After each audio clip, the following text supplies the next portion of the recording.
Welcome to the Stephen Mansfield audio podcast.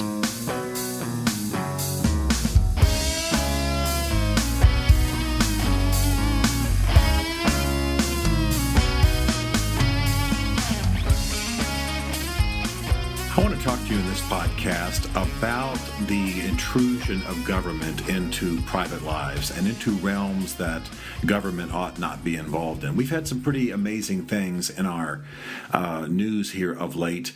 You've probably read, for example, about the fact that the IRS during the 2012 presidential campaign, actually as far as back as 2011, had been investigating conservative organizations and had been actually preventing conservative organizations in some cases from receiving tax-exempt status. Apparently the IRS closely scrutinized the tax-exempt status of these conservative groups, and especially of groups that opposed President Obama and the Democrats in that election.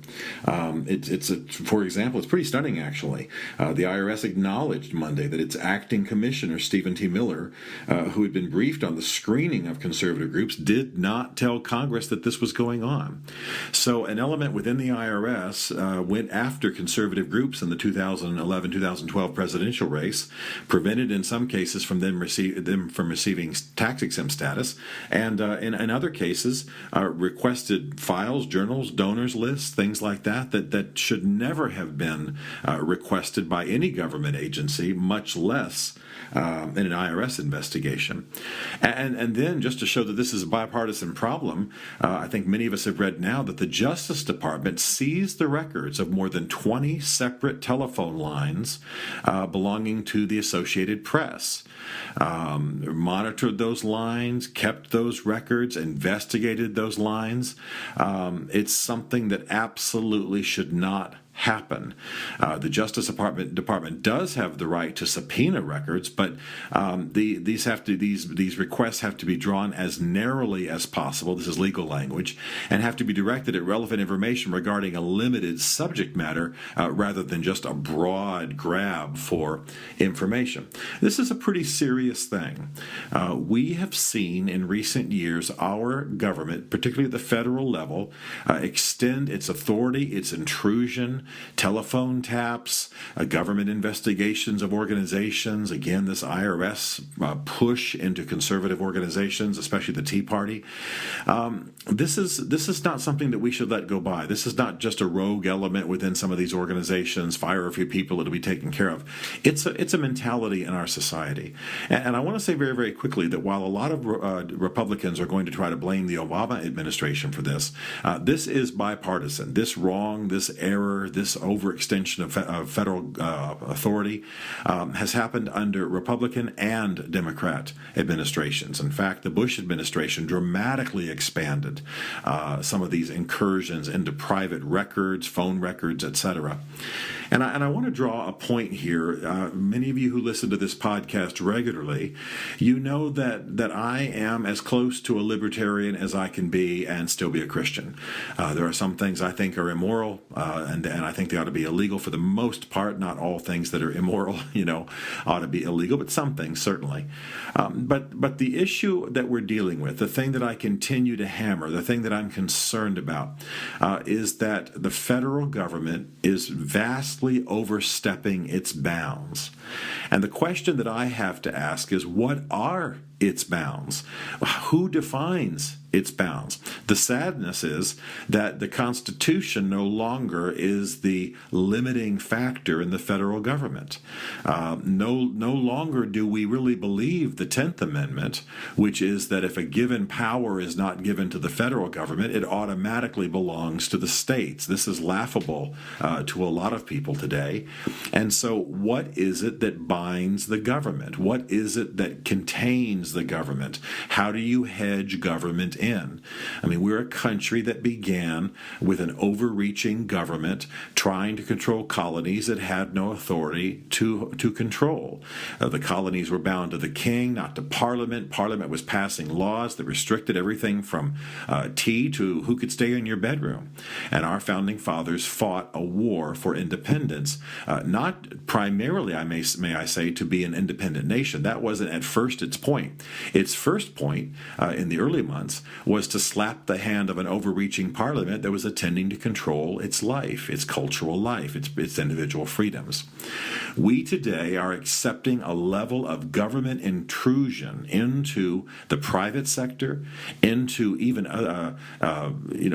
political organizations, certainly into individual life, that is absolutely astonishing.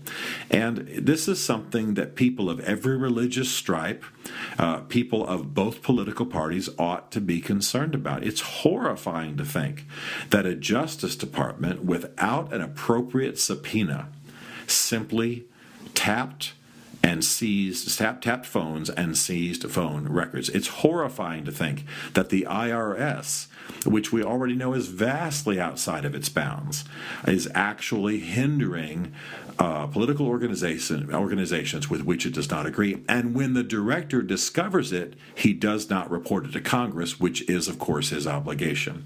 Now, my point is not to beat people. My point is not to serve any one individual up. But our great challenge as people of faith, our great challenge as American citizens of whatever religious stripe, is that we get government back in its bounds. This is not just a conservative issue. It's not just a Republican issue. It's also an issue for folks on the left. In fact, I think it's a place where folks on the right and the left can join hands. We do not want government incursions into private liberties. We should be offended that, for example, Martin Luther King's phones were tapped, and that government was toying with him. That was illicit, illegitimate, illegal. In the same way that we should be concerned about the way that the IRS was disturbing, hindering, investigating, pressuring conservative organizations in 2012. The issue is that government has a limited function. The Constitution of the United States was intended to hedge in government and to keep it from overreaching. And we have much more threat today from the overreach of government in a variety of areas of national life than we do from almost anything else that I can imagine. So stand vigilant guard against the overreach of government. I am not, as many of you know, a strict libertarian. I do not believe that government is evil, as some do. I believe there's a legitimate function for government, both biblically and constitutionally, of course. But we have gone way, way too far. Watch the trends, get involved, speak truth to power, and let's help restore, no, not back to 1776. That's just not going to happen. But back to sanity, back to constitutional boundaries, that's just got to happen.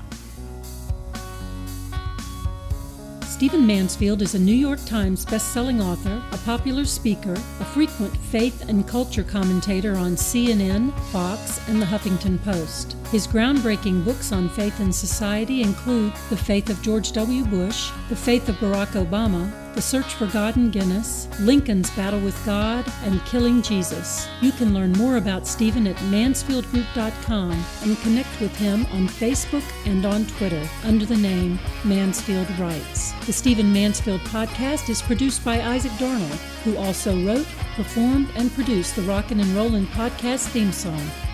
This is a Chartwell Literary Group production.